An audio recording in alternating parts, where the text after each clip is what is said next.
தெய்வங்களை உணரும் ஆன்மீக பயணத்தில் இன்று நாம் தரிசிக்க போகும் ஆலயம் திருவக்கரை வக்கிரகாளி அம்மன்.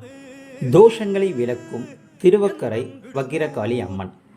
உயிரினும் மேலானது எதுவும் இல்லை. மரணத்தை தவிர மனிதனுக்கு அச்சத்தை தருவதும் எதுவும் இல்லை.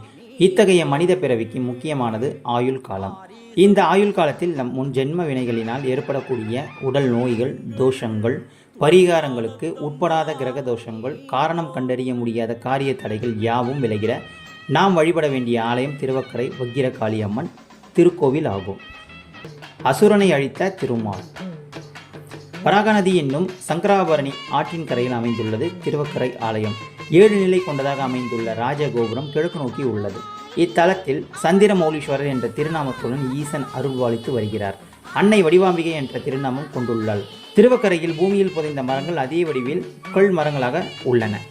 வக்கிராசுரன் என்னும் அசுரன் சிவபெருமனை நோக்கி கடுந்தவம் புரிந்து வரம் பல பெற்றான். அதனால் செருக்கடைந்து தேவர்களை கொடுமைப்படுத்தினான். இதனால் தேவர்கள் சிவபெருமானிடம் முறையிட்டனர். தான் வரம் கொடுத்ததால் தானே அவரை அழிப்பது முறையில்லை என்று கூறி சிவபெருமான் திருமாலை அழைத்து இந்த பணியை ஒப்படைத்தார். திருமாலும் தன்னுடைய சக்கராயுதத்தால் அந்த அசுரனை அழித்தார். வக்கிரகாளி அம்மன். வக்கிராசுரனின் தங்கையான துன்முகியும் தன் அண்ணனைப் போலவே கொடுஞ்செயல் புரிந்து வந்தாள். அரக்கியான அவளை வதம் செய்ய சிவபெருமான் பார்வதி தேவியிடம் கூறினார். அன்னையும் அரக்கியை அழிக்கச் சென்றாள். ஆனால் அந்த சமயத்தில் துன்முகி கருவுற்று இருந்தாள். சாஸ்திரப்படி கர்ப்பிணியையோ அல்லது சிசுவையோ வதம் செய்யக்கூடாது என்பதால் பார்வதி தேவி துன்முகியின் வயிற்றை கிழித்து சிசுவை வெளியே எடுத்து தனது வலது காதில் குண்டலமாக அணிந்து கொண்டு அரக்கியான துன்முகியை வதம் செய்தாள். தொடர்ந்து அம்பாள் அங்கேயே வக்கிரகாளியாக அமர்ந்தாள். பொதுவாக பெரும்பாலான சிவாலயங்களிலும் கோபுரவாசல் சுவாமியாவும் ஒரே நேர்கோட்டில் இருக்கும். ஆனால் இங்கு கோபுரம், கொடிமரம், நந்தி என யாவும் ஒன்றை ஒன்று விலக்கி வக்கிர முறையில் அமைந்துள்ளது. ராஜகோபுரத்தின் அருகிலேயே உட்புறத்தில் தனி சந்நிதியில் வக்கிரகாளி அம்மன் அஷ்டபுஜ காளியாக வடக்கு நோக்கி எழுந்தருளி உள்ளாள். காளியின் எதிரே வக்கிராசுரன் பூஜித்த வக்கிரலிங்கம் மேற்கு நோக்கி அமைந்திருக்கிறது. அம்மன் உருவம்.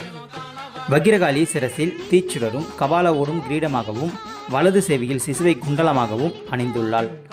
வலது பக்கமுள்ள 4 கரங்களிலும் பாசம், சக்கரம், வாள், கட்டாரி முதலியன யாவும், இடதுபுற 4 கரங்களிலும் 3இல் உடுக்கை, கேடயம், கபாலம் தாங்கி இருக்கிறாள். மற்றொரு கரத்தை இடது காலை ஒட்டி கைவிரல்களை லாவகமாக மடக்கி ஆள்காட்டி விரலை மட்டும் நீட்டி பூமியை நோக்கி காட்டுவது போல எழிலாக அமைந்துள்ளாள். வலது காலை மடக்கி இடது காலை தொங்க விட்டிருக்கிறாள். பகைவர்களின் தலைகளையே மாலையாக தொடுத்து கொண்டிருக்கிறார். இந்த ஆலயத்தில் சப்த மாதர்களும் இங்கு எழுந்தருளியுள்ளார். அவர்களில் சாமுண்டிக்கு பதிலாக அன்னை பராசக்தியே காளியாக எழுந்தருளியுள்ளாள். நவகிரகங்களில் ராகு, கேது இரண்டிற்கும் அதிதேவதை வக்கிரகாளி ஆவாள். எனவே ராகு, கேது தோஷம் உள்ளவர்கள் வக்கிரகாளியை வலது பக்கமாக 5 முறையும் இடது பக்கமாக 4 முறையும் வலம் வந்து வணங்கினால் சகல தோஷங்களும் நீங்கும் என்பது ஐதீகம். ஆலய அமைப்பு. காளி சந்நிதியை கடந்து நேராக உள்ளே சென்றால் 3 நிலை கிளி கோபுரம் உள்ளது. இருபுறமும் விநாயகர் மற்றும் முருகப் பெருமான் அருள் வாழிக்கின்றனர். அடுத்தடுத்தாக சந்திரமௌலீஸ்வரர் சந்நிதி இருக்கிறது. கருவறையின் வலதுபுறத்தில் 16 பட்டை லிங்கமும் இடதுபுறத்தில் வீரபத்திரரும் எழுந்தருளியுள்ளனர். கருவறையின் உட்சுவற்றில் 4 விநாயகர், வள்ளி தெய்வானை சமேத முருகப்பெருமான், விஷ்ணு துர்க்கை, பைரவர், சண்டிகேஸ்வரர் ஆகியோர் வீற்றிருக்கிறார்கள். கருவறையின் வடக்கே வக்கிரகாளியின் சிறிய வடிவம் ஒன்று உள்ளது. இத்தலத்தில் உள்ள நடராஜர் கால் மாறி ஆடுகிறார். கருவறைக்கு தென்புறம் மாமுனிவர் குண்டலினுடைய ஜீவ சமாதி இருக்கிறது. இவரது சமாதியின் மீது சிவலிங்கம் உள்ளது. இச்சந்நிதியில் 10 நிமிஷம் தியானம் செய்தால் மன சஞ்சலங்கள் யாவும் பறந்தோடிவிடும். கோஷ்டத்தில் அழகிய தட்சிணாமூர்த்தி அருள்வாளிக்கிறார். அப்படியே ஆலயத்தை வலம் வந்தால் இத்தல ஈசனின் அருளால் வக்கிராசுரனை வதம் செய்த மகாவிஷ்ணு மேற்கு நோக்கியபடி 6 அடி உயரத்தில் கையில் சக்கரத்துடன் வரதராஜ பெருமாளார் நின்ற கோலத்தில் காட்சி தருகிறார். அவருக்கு எதிரில் கருடத்தாழ்வார் தனி சன்னதியில் அருள்வாளிக்கிறார். வரதராஜ பெருமாள் சன்னதியின் பின்புறம் கிழக்கு பார்த்த வண்ணம் சகஸ்திரலிங்கம் அமைந்துள்ளது. அடுத்தடுத்தாக வரதராஜ பெருமாள் சன்னதியின் பின்புறம் கிழக்கு பார்த்த வண்ணம் சகஸ்திரலிங்கம் அமைந்துள்ளது. அடுத்தடுத்தாக வள்ளி தெய்வானை சமேத முருகப்பெருமான் சன்னதி இருக்கிறது. இதையடுத்து அன்னை வடிவாம்பிகை சன்னதி உள்ளது. நின்ற திருக்கோலமாக தெற்கு பார்த்த சன்னதியாக இது அமைந்துள்ளது. அன்னையை வெள்ளிக்கிழமைகளில் சர்க்கரை பொங்கல் படைத்து வழிபட்டால் சகல சௌபாக்கியங்களும் கிடைக்கும் என்பது நம்பிக்கை. 3 முக தரிசனம். கோவில் கொடிமரத்தின் நேரெதிரில் மூலவராக 3 திருமுகத்துடன் ஈசன் சந்திரமௌலீஸ்வரர் அருள்வாளிக்கிறார். வேறு எங்கும் காண முடியாத அற்புதமான திருத்தலம். கிழக்கே தத்புருஷ முகம், வடக்கே வாம தேவ முகம், தெற்கே அகோர முகம். அதிகாலை வேளையில் தத்புருஷ முகத்தை மஞ்சள் பூசியும், உச்சிகாலத்தில் வாமதேவ முகத்தை சந்தனம் பூசியும், மாலையில் அகோர முகத்தை குங்குமம் பூசியும் வணங்கினால் இன்பம் நன்மை சூழ்ந்து நிற்கும். தெற்கு நோக்கியுள்ள அகோர முகத்தின் வாய் பகுதியில் 2 கோரை பொருட்கள் உள்ளன. இதனை ஈசனுக்கு பால் அபிஷேகம் செய்யும் போது மட்டுமே காண முடியும். ஜோதி தரிசனம். நவகிரக சன்னதியில் சனீஸ்வர பகவானின் வாகனம் காகம் தென் திசை நோக்கி அமைந்துள்ளது. இத்தல கிழக்கு வெளிப்பிரகாரத்தில் நாகங்கள் சன்னதி உள்ளன. இந்த நாகங்களுக்கு மஞ்சள் பூசி பால் அபிஷேகம் செய்து எலுமிச்சை பழ தீபம் ஏற்றி வழிபட்டால் நம் இன்னல்கள் அனைத்தும் விலகும்.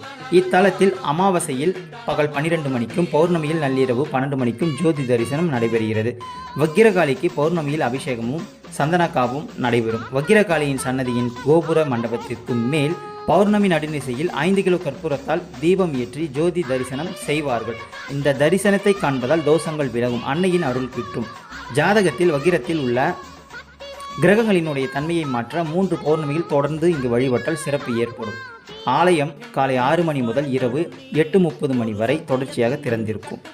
அமைவிடம் திண்டிவனத்தில் இருந்தும் புதுச்சேரியிலிருந்தும் வருபவர்கள் பெரும்பாக்கம் என்ற ஊரை வந்தடைந்தால் அங்கிருந்து 7 கிலோமீட்டர் தொலைவில் திருவக்கரை ஆலயம் உள்ளது. அருகிலேயே மயில முருகன் கோயிலும் அமைந்துள்ளது.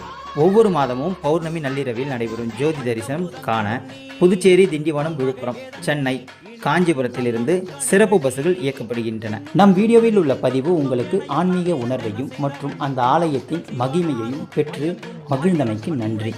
மீண்டும் மற்றொரு ஆலய பதிவில் நான் உங்களை சந்திக்கின்றேன். இந்த வீடியோ உங்களுக்கு பிடித்திருந்தால் மற்றவருக்கு ஷேர் பண்ணுங்க, லைக் பண்ணுங்க, சப்ஸ்கிரைப் பண்ணுங்க. நன்றி, வணக்கம்.